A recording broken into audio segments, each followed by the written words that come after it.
এদিকে চট্টগ্রামে প্রায় ৪০ দিন পর স্কুল খুলেছে। শাহ ওয়ালিউল্লাহ ইনস্টিটিউট থেকে জানিয়েছেন চট্টগ্রাম প্রতিনিধি মনিরুল ইসলাম পারভেজ। ৪০ দিন ঈদের ছুটি কাটিয়ে এরপরে স্কুল চালু হয়েছে আজকে থেকেই। আমরা অনেকগুলো স্কুলে এসেছি এবং খবর নিয়েছি যে এখনকার কি অবস্থা।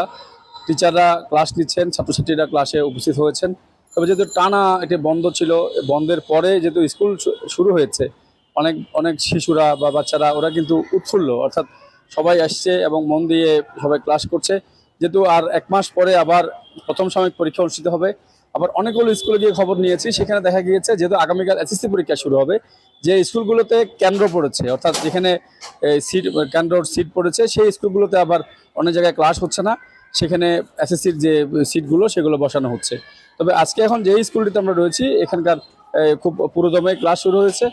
আর আরেকটি জিনিস জানিয়ে রাখি, যে স্কুলগুলোতে আমরা খবর নিয়েছি শতভাগ যে বই সেগুলো আসলে ওনারা পেয়েছে কিনা। তবে এখন আমি যে স্কুলে দাঁড়িয়ে রয়েছি, শাহ ওয়ালিউল্লাহ ইনস্টিটিউট, এখানে আমরা খবর নিয়েছি ৭০ থেকে ৭৫%, অর্থাৎ সর্বোচ্চ ৮০% যে বই সেগুলো ছাত্রছাত্রীরা পেয়েছে। অর্থাৎ এখনও ২০% বই বা শতভাগ বই যেটি সেটি কিন্তু এসে পৌঁছায়নি।